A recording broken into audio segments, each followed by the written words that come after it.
सवाल पूछा कि आपके परदादा नेहरू जी क्या थे। प्रधानमंत्री थे, नेता थे, स्वतंत्रता के लिए लड़े थे। आपके मुताबिक आपके परदादा क्या थे और आप उनसे क्या सीखे। कमरे में नेहरू जी की फोटो थी,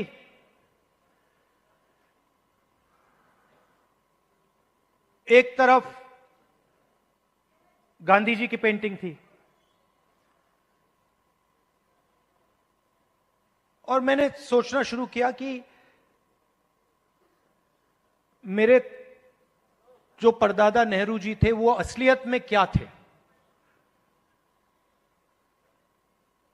और दोनों फोटो को मैं देख रहा था और मेरे दिमाग में बात आई कि ये दोनों जो लोग थे,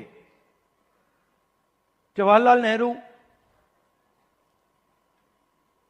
और महात्मा गांधी, ये दोनों सच्चाई से मोहब्बत करते थे। महात्मा गांधी की autobiography my experiments with truth,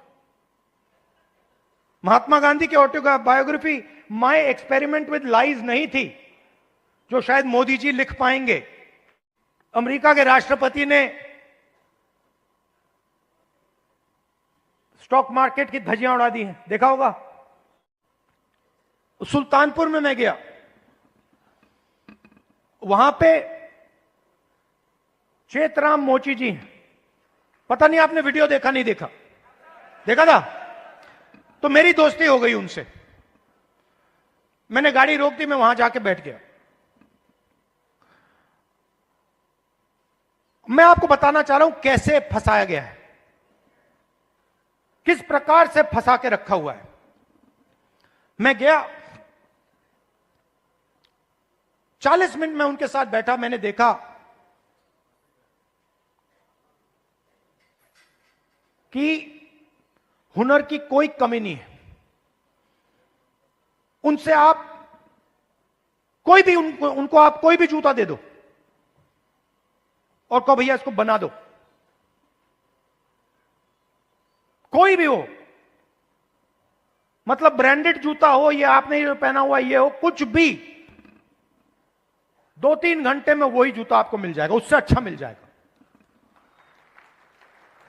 और मैंने उनसे पूछा आप यहां कितने साल से हो? कहते हैं 40 साल से हूं राहुल जी, 40 साल। फिर मुझे देख के कहते हैं राहुल जी ये मेरा बेटा है, अब ये यहां मेरे साथ काम नहीं करना चाहता। तो मैंने कहा क्यों? और फिर सिर नीचे करके कहते हैं कि राहुल जी 40 साल में मुझे किसी ने इज्जत नहीं दी। एक ही आदमी ने, मेरे पिता ने मुझे रिस्पेक्ट और इज्जत दी थी। मैं यहां आता हूं, सुबह आता हूं, दिन भर काम करता हूं, घर चला जाता हूं। 40 साल में मुझे एक व्यक्ति ने इज्जत नहीं दी। अकेले काम कर रहे थे। बेटा कह रहा था मुझे नहीं करना काम, मैं जा रहा हूं, मैं नौकरी करूंगा। मैंने उनसे पूछा, मैंने कहा एक बात बताइए, अगर आप अपने काम को थोड़ा इंप्रूव करना चाहते हो तो आप क्या कदम लोगे? एकदम उन्होंने मुझे बोला कि देखिए राहुल जी, मैंने एक मशीन है, मैंने उसकी फोटो देखी थी, अगर वो मशीन मुझे मिल जाए तो मेरा काम डबल हो जाएगा ऐसे ही। तो हमने क्या किया, बहुत महंगी मशीन नहीं थी, हमने किसी राजनेता से वो मशीन डोनेट करा दी और उनको हमने मशीन दे दी। नहीं, अभी ताली मत बजाइए, अभी ठहर जाइए, ताली बजाने की बात अभी आ रही है। 3 महीने बाद मुझे फोन आता है,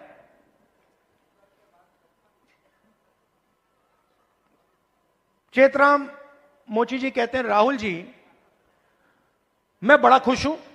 मैंने कहा क्यों? कहते हैं, राहुल जी मेरी अब 2 दुकानें हैं, 10 लोग मेरे लिए काम करते हैं।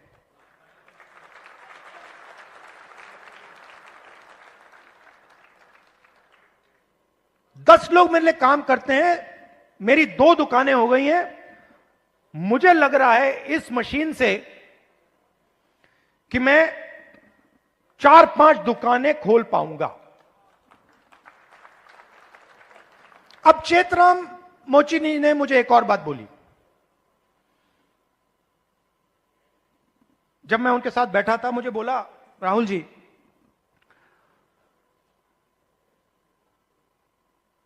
यूपी सरकार ने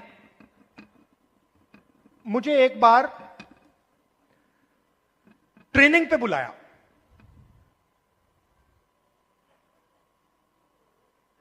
उनकी योजना थी,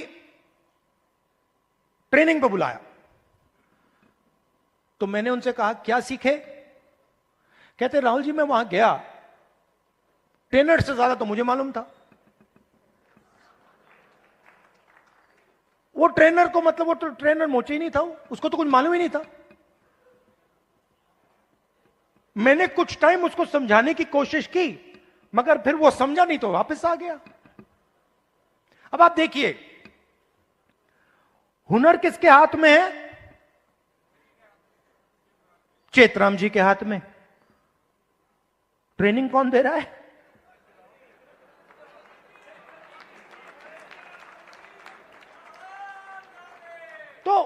तो बात समझिए क्यों? क्योंकि ट्रेनिंग का नेटवर्क कंट्रोल में है। मशीन क्यों नहीं मिल रही? बैंक का सिस्टम कंट्रोल में है।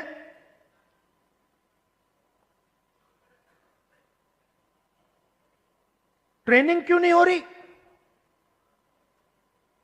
क्योंकि चेतराम जी ट्रेनिंग के सिस्टम में ही नहीं है।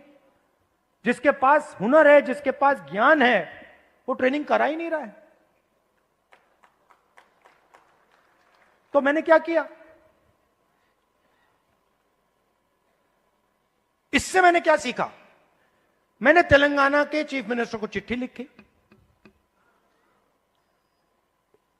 और मैंने उनको सुझाव दिया। मैंने कहा कि देखिए, ये पता लगाइए ये आप कर सकते हैं या नहीं। आईटीआई के सिस्टम में क्या होता है? ट्रेनिंग होती है, बढ़ई की ट्रेनिंग होती है,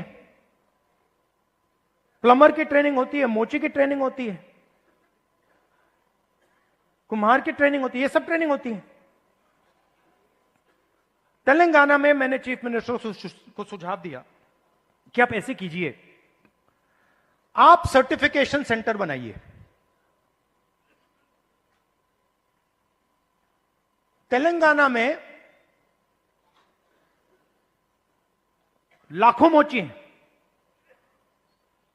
नेटवर्क है मोची का, उस नेटवर्क के अंदर हुनर है, कैपेबिलिटी है। मैंने चीफ मिनिस्टर से कहा कि ट्रेनिंग इनसे करवाइए। तो हजारों मोची, जो गुरु शिष्य की परंपरा है हिंदुस्तान में, हजारों मोची ट्रेनिंग कराएंगे। सर्टिफिकेशन सरकार करेगी, और जब एक मोची ट्रेनिंग करेगा और उसका शिष्य सर्टिफिकेशन पाएगा, तो मोची के बैंक अकाउंट में सीधा सरकार पैसा डालेगी। जवाहरलाल नेहरू और महात्मा गांधी, ये दोनों सच्चाई से मोहब्बत करते थे।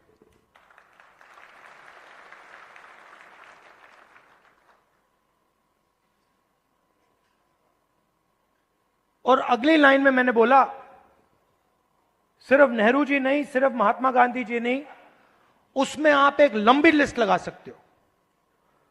उसमें आप अंबेडकर जी को जोड़ सकते हो, उसमें आप, ये लाइए जरा फोटो, उसमें आप इनको भी जोड़ सकते हो।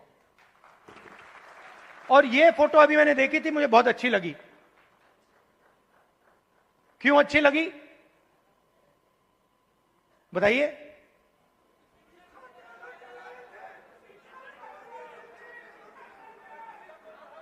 क्योंकि जो इनकी पत्नी है और इनके बीच में समानता है, रिस्पेक्ट है। ये देखकर ये पता लग रहा है कि रिस्पेक्ट है। तो ये सब लोग, और आप हजारों साल पहले शुरू कर सकते हैं।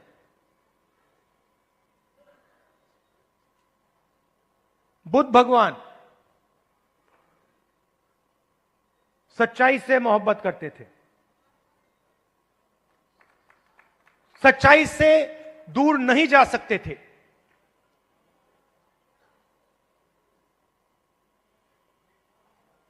गुरु नानक, कबीर, बसवना, नारायण गुरु, लिस्ट है।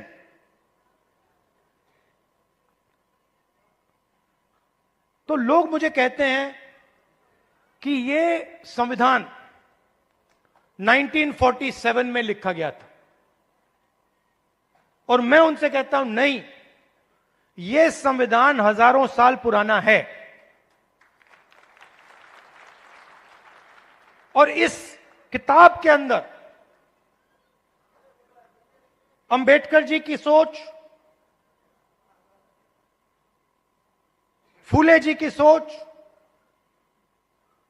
गांधी जी, नेहरू जी, गुरु नानक जी, कबीर, जिन लोगों को हिंदुस्तान मानता है और रिस्पेक्ट करता है, उनकी सोच इसके अंदर है। तो जब मैं इस किताब को, और जब आप इस किताब को ऐसे पकड़ते हो, आप 70-80 साल पुरानी किताब को नहीं पकड़ रहे हो, आप हजारों साल पुरानी विचारधारा की रक्षा कर रहे हो।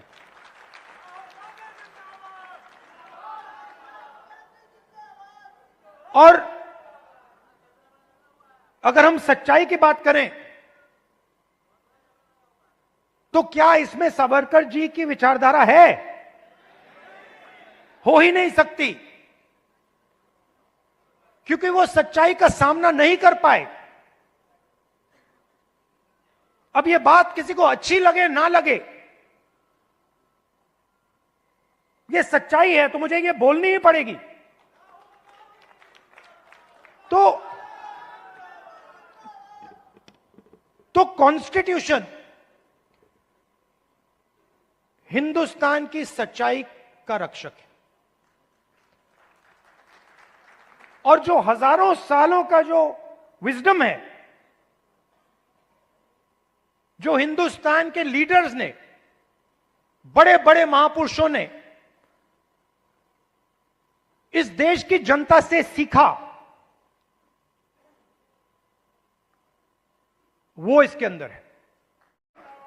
हमने अपने डिस्ट्रिक्ट प्रेसिडेंट्स चुने, और मैं ये नहीं कहूंगा कि ये बहुत बड़ा कदम है, मगर ये एक जरूरी कदम है। पहले हमारे डिस्ट्रिक्ट प्रेसिडेंट्स की लिस्ट में 2/3 अपर कास्ट के लोग थे। अब हमारी नई डिस्ट्रिक्ट प्रेसिडेंट्स की लिस्ट में 2/3 ईबीसी, ओबीसी, दलित, पिछड़ा वर्ग, माइनॉरिटी के हैं।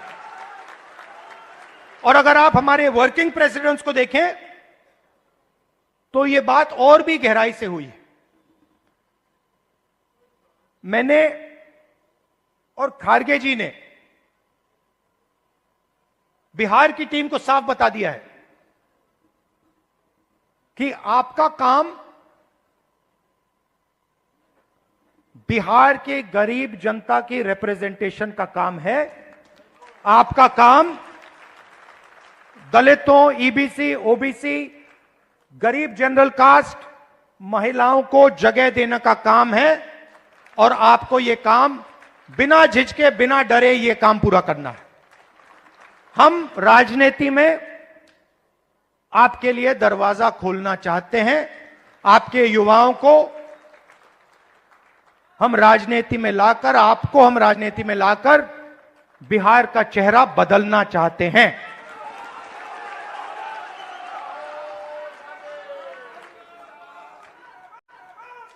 जो बिहार में हुआ है, जो आज बिहार में हो रहा है, जो एनडीए की सरकार बिहार में कर रही है, चुने हुए अरबपतियों की राजनीति चल रही है, अदानी अंबानी की राजनीति चल रही है, उससे हम लड़ रहे हैं और उसको हम हराने जा रहे हैं। और हम जानते हैं कि इस देश को बिहार की जनता डायरेक्शन देती है। जब भी राजनीतिक बदलाव आता है, अंग्रेजों के खिलाफ राजनीतिक बदलाव आया, बिहार की जनता ने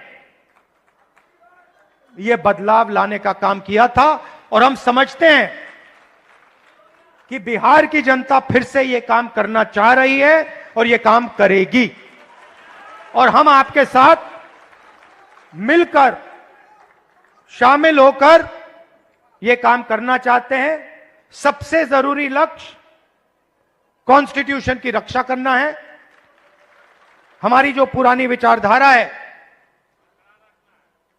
बिल्कुल मतलब ऐसे, और जो इसके सामने आएगा, आपने देखा होगा पहले नरेंद्र मोदी, उनकी पार्टी कह रहे थे 400 पार, देखा आपने 400 पार।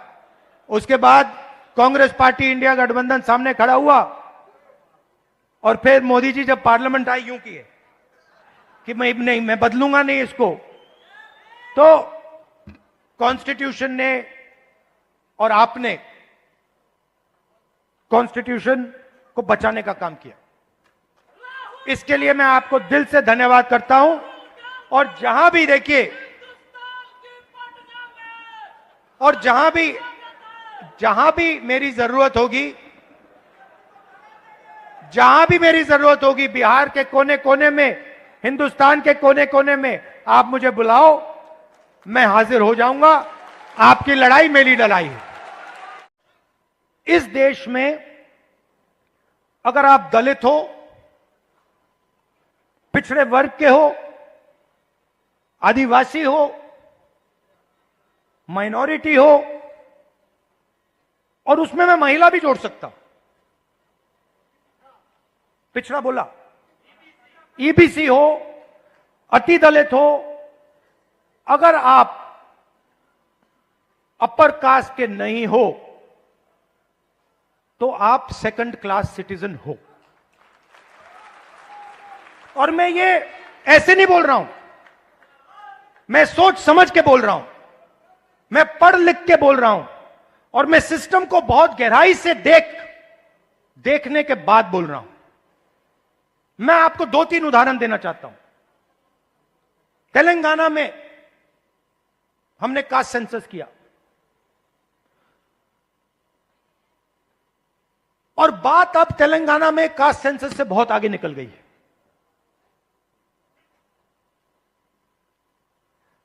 तेलंगाना में हम आपको ऐसा इंफॉर्मेशन दे सकते हैं, सामाजिक इंफॉर्मेशन, कि आप अपने सपने में भी नहीं देख पाओगे। वो कैपेबिलिटी अब तेलंगाना की सरकार के हाथ में है। मैं आपको आज स्टेज से बता सकता हूं कि अगर आप तेलंगाना में देखें, और उन लोगों की लिस्ट निकालें जिन्होंने बैंक लोन लिया है, सरकारी बैंक लोन, सरकारी बैंक से लोन या प्राइवेट बैंक से लोन, उस लिस्ट में आपको ना एक ओबीसी मिलेगा, ना एक ईबीसी मिलेगा, ना एक दलित मिलेगा, ना एक आदिवासी मिलेगा। तेलंगाना की सबसे बड़ी कंपनियों की आप लिस्ट निकालिए, उनके मालिकों की लिस्ट निकालिए, उनकी सीईओज की लिस्ट निकालिए। यह सब हम तेलंगाना में अब कर सकते हैं। उनकी मैनेजमेंट टीम की लिस्ट निकालिए, आप हैरान हो जाओगे। मैनेजमेंट में, सीईओ की लिस्ट में, मालिकों की लिस्ट में आपको ईबीसी, ओबीसी, दलित, अति दलित, आदिवासी कहीं नहीं मिलेंगे, है ही नहीं। मैं आपसे नहीं कह रहा हूं कि 5% हैं, मैं आपसे नहीं कह रहा हूं कि 5% हैं, 0 है, 0 है ही नहीं। और आप दूसरे तरफ मजदूरों की लिस्ट निकालो, जो 21वीं सदी के नए मजदूर बने, गिग वर्कर्स, जो उबर चलाते हैं, जो 21वीं सदी की मजदूरी करते हैं, उनकी लिस्ट निकालो। 90% से ज्यादा, 95% दलित, पिछड़ा वर्ग, ईबीसी, आदिवासी, डोमेस्टिक सर्वेंट्स की लिस्ट निकालो। दलित, ओबीसी, ईबीसी, आदिवासी, अति दलित।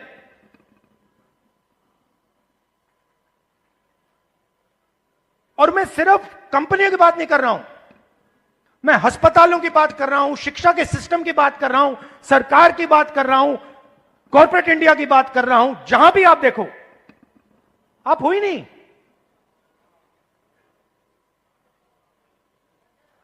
और तेलंगाना में अब वो पूरा का पूरा डेटा हमारे हाथ में है, जो नरेंद्र मोदी जी आपके हाथ नहीं डालना चाहता है। इसीलिए आपने देखा कि जैसे ही हमें वो डेटा दिखा, हमने रिजर्वेशन को बढ़ा दिया।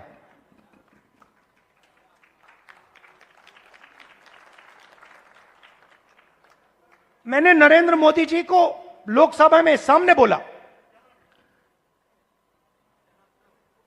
ये जो फेक दीवार बना रखी है 50% रिजर्वेशन की, इसको अगर आप नहीं तोड़ोगे तो हम इसको तोड़ के गिरा के फेंक देंगे।